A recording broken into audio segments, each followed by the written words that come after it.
WNEMTV5 starts right now with breaking news. We have a lot of news to get straight to you this morning, and we're taking you straight into breaking news right now. Auto workers walking off the job at the Big Three assembly plants overnight, kicking off one of the biggest labor strikes to ever hit this country in years. Thank you so much for waking up with TV5. I'm Sierra Cersei. I'm Blake Keller. The union has planned a series of strikes at a small number of factories rather than just one massive walkout. Union members who are not at those plants who are striking will continue working. Jared Hill shows us the very latest from the plants across the U.S. For the first time ever, the United Auto Workers began a strike against the Big Three automakers at the same time. The money is there, the cause is righteous, the world is watching, and the UAW is ready to stand up. This is our defining moment. The union contract with Ford, General Motors, and Stellantis expired just before midnight, triggering the first round of walkouts at three factories: a GM plant in Missouri, a Stellantis plant in Ohio, and a Ford plant in Michigan. We put everything back in place and we just walked out. Production operator Bianca Harris found out her plant would strike just before her lunch break. We want to be able to provide long-term for our family, so I was pretty honored to be called upon to strike first. The UAW is seeking up to a 40% raise, while the three automakers are offering about half that. Also on the wish list, a 32-hour work week and the return of pensions, non-starters for the car companies. The union also wants to phase out concessions made in 2008 when car makers teetered on the verge of collapse. The Big Three have been on a roll of big profits over the last decade, totaling more than $20 billion this year alone. It's a big deal for us. We need to get compensated. Ford, GM, and Stellantis all put out statements overnight saying they were disappointed with the strike while vowing to continue working toward a fair agreement. Jared Hill, CBS News. United Auto Workers President Shawn Fain says he does not expect any discussions with automakers today. He says tomorrow could be the earliest that they return to the negotiating table. Senator Gary Peters releasing a statement standing in solidarity with UAW. He says, quote, UAW members made huge sacrifices to help save the auto industry in 2008, and now the Big Three are making historic profits. The workers deserve to get their fair share of success. As the strike does begin, a University of Michigan professor is pointing out some possible wedges in the strike strategy. So you'll have some workers who got $500 a week while the strike was going on. Some are getting full pay, which is more than twice that amount, but they will all get the same benefits. Kind of odd if you're a UAW worker. Who you just heard from is Professor Eric Gordon. He believes a strike will leave some workers with mixed feelings. Some workers will want to be on strike. They want to show their solidarity. They want to show that they're in the vanguard. Other workers would probably just as soon keep that full pay. Strike is currently hovering over the annual North American International Auto Show in downtown Detroit, which typically celebrates new car models, new technology and features. The UAW plans to hold a rally near the auto show today at 4 p.m.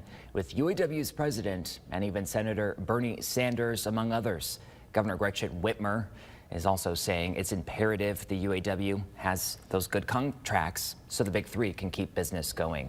Make sure you stay with TV5. We're going to bring you continuing coverage on the strike all morning long.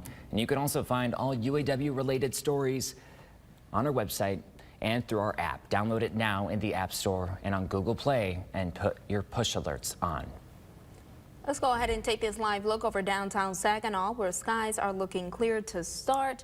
Not much traffic, but the little bit that's out there seems to be flowing smoothly. Yeah, not too bad for Friday. So First Alert meteorologist Matthew Monjo's here.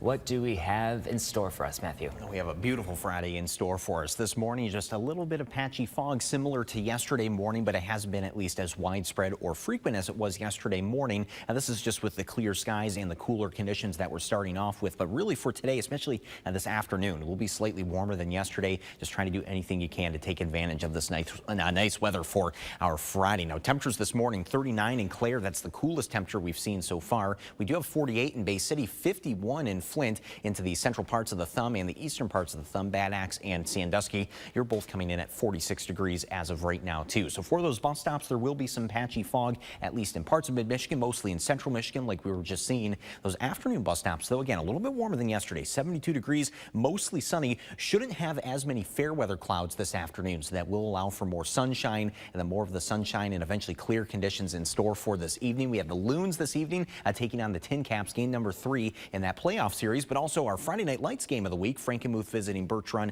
That'll be 68 degrees at 7 p.m. for kickoff, eventually down to around 57 by 9 p.m. So if you're heading to the Loons or heading to the high school game of the week here, or even any of the other games around mid-Michigan this evening, might just need a sweater, at least for the later parts, that second half of the game, once the sun starts to go down. Now, we are tracking showers for the weekend, too, so we'll show you that in your full forecast. That's coming up a little bit later. But in your live on-time traffic, sponsored by Mid-Michigan Toyota dealers, it's mostly quiet out there. Just 2 new crashes coming in Genesee County. One of these near Flint and one near Grand Blanc. The Flint one, that's at Mackin Road and Chevrolet Avenue. And then the one near Grand Blanc, that's on I-75 southbound. That's right after exit 115. So just keep that in mind if you'll be traveling through there. Towards Lansing, though, it has been clear that way. And if you're traveling towards Metro Detroit, other than that crash closer to Grand Blanc, drive times have been pretty normal for the rest of 75 and on US 23. Blake, Sierra, I'll send it back to you. Thanks, Matthew. Still unfolding. Police in Saginaw investigating a deadly shooting Thursday afternoon around 4, happening on 13th near Perkins Street on the city's east side. Police say 21-year-old Jonathan Lamar Van was shot and died after driving himself to a hospital.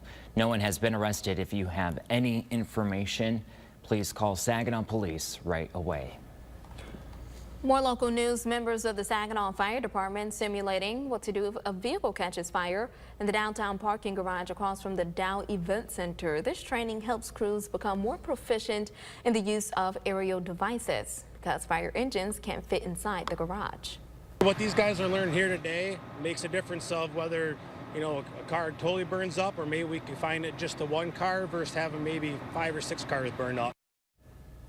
This type of training is done every year. Saginaw Valley State University creating a safe space on campus to help students unwind. So Lotus is all about helping students that are hurting, and there are so many students on campus that are stressed, anxious, and really just need help. The Lotus Project was created by students and honors those impacted by the deadly Oxford High School shooting.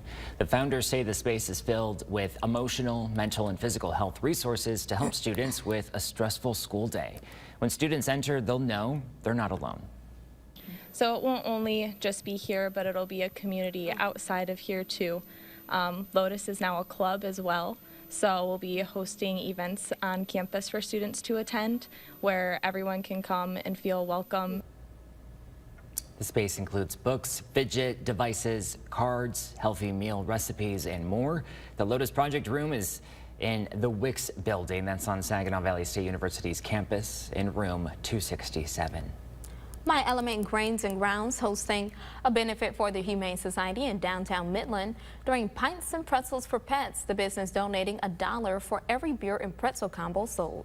A lot of our smaller businesses may not be able to do a lot of big sponsorships or big donations. So this is their way of being able to do it with community involvement. The benefit ran from 4:30 to 6:30, but the business honored that special all day long. Happy Friday, everyone. If you are just joining us and getting ready for the day, TV5 News Time is about 6:08. New funding to help protect nature right here in mid-Michigan. How one community will use millions. Hunter Biden has been indicted. We have a breakdown of federal charges the president's son now faces.